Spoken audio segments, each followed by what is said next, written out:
एक mobile phone बनता कैसे, उसमें कहाँ पैसे जाते हैं, break it down. First phone design होता है।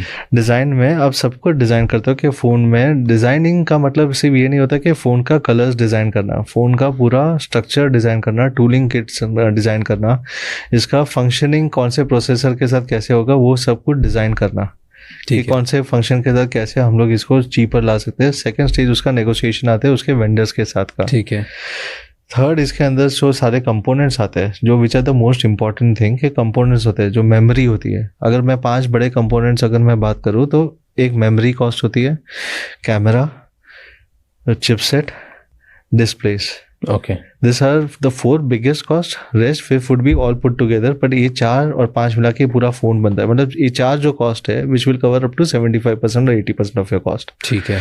And rest of the other smaller components, but this are the most important thing.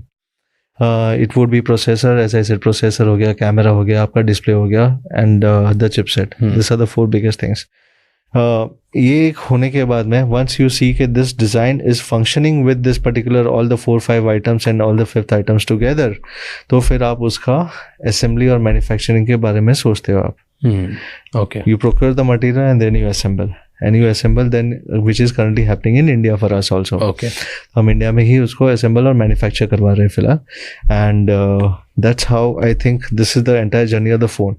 Now इसमें fabricators अलग होते हैं, designing वाले अलग होते हैं। तो अगर जैसे हमने components सब जगह से लिया और कंपोनेंट्स लेके हमने जैसे कैमरा एक कंपनी से लिया, चिपसेट एक कंपनी से लिया, हमने डिस्प्ले एक कंपनी से लिया, हमने फिर बाकी सारे कंपोनेंट्स एक कंपनी से लिया और उनको सबको R&D करके हमने डिज़ाइन किया एक फ़ोन। फिर ये सारे फैब्रिकेटर्स आते हैं, फैब्रिकेटर्स फिर वो सारा फैब्रिकेशन करते हैं और फिर वो वहाँ से फिर हम लोग यहाँ पे टूलिंग्स और उसके अंदर आते हैं। ठीक है। टूलिंग से आगे फिर वो लोग हम लोग यहाँ पे मैन्युफैक्चरिंग पे आते हैं, मैन्युफैक्चरिंग से फिर यहाँ पे असेंबली में आते हैं। That's how the entire structure works. ठीक है। एंड फिर एक्सेसरीज एंड स्टफ जो इसके साथ आती है, चार्जर होगा या ईयरफोन होंगे, आई डोंट नो व्हाट, या द चार्जर हो गया या पिन्स हो गया या उनका ये, I think that is now the ecosystem is already manufactured in India only. ठीक है, राइट। फिर वो next issue added cost, that's an added cost to it. तो ये चार्जर को इसके साथ भी वो भी एक पार्ट ऑफ डिज़ाइन आ जाता है कि आपका चार्जर को कौन सा चार्जर इसके साथ कंपेटेबल रहेगा, वो प्रोसेसर के साथ कौन सी स्पीड पे कंपेटेबल रहेगा। ठीक है। क्या बैटरी को कितने टाइम पे स्पीड ऑफ चार्जिंग करेगा। सो स्पीड ऑफ चार्ज हो गया, उसमें डिस्चार्ज हो गया, उसके अंदर सारे बैटरी ड्रेन टेस्ट आते हैं।